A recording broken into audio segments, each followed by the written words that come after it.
1, 2, 3. Panalo. Okay, nanalo tayo. May 50% off. Affordable at masarap na frozen yogurt.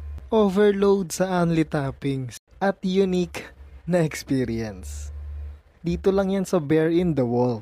What is up mga afford? Ngayong araw, habang namamasyal kami sa Intramuros, ay napadpad kami sa Bear in the Wall. Sakto nga punta namin dito dahil ngayong August ay kanilang anniversary month. Buong buwan ng August, naka 10% off sila. At 50% off naman sa August 19, exact date ng anniversary nila. Eto na nga ang kanilang menu. Meron silang OG, Delightful Mango, Medley Berries, at Bear Berry. For as low as 89 pesos. Matitikman mo na to. Huwag kalimutan yung 10% off ngayong buwan at 50% off sa August 19. Eto at lumabas na nga mula sa Bear Cave ang order namin.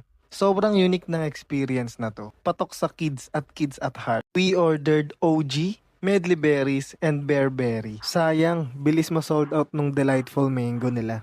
May unlimited syrup din sila. Chocolate, strawberry, blueberry, mango, at caramel. For their only toppings, meron silang candy sprinkle, marshmallow, crushed Oreo, at crushed Graham. Taste test, let's G. Simulan natin sa OG. Nagulat ako kasi hindi siya sobrang asim. Masarap kahit siya lang, walang halo. Kahit di kayo mahilig sa frozen yogurt, magugustuhan nyo to. Next naman tong Bear Berry. May sliced strawberries, ang sarap ng combination. Ito na ata yung favorite ko dito. Last but not the least, etong medley berries nila. Mix of blueberries at strawberries.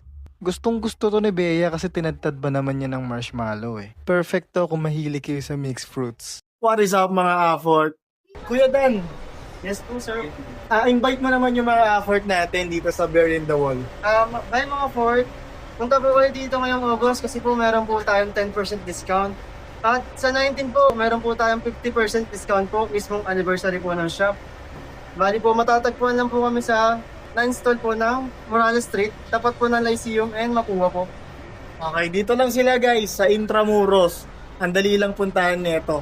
Tara na! By the way, meron din silang rock, paper, scissors challenge every day. Kapag nanalo ka ng Jack and Poy against Bear in the Wall, you get 50% off sa next single item purchase mo. Offered yan para sa pang 100 na customer of the day. So kung trip mo ng discount, abangan mo yan. So kung gusto mo ng mura, masarap at kakaibang frozen yogurt experience, alam mo na kung saan pupunta. Bear in the Wall Intramuros na yan. Open sila from 10 a.m. to 7 p.m. Huwag nyo nang palagpasin to mga aport. Puntahan nyo na. Kita-kits!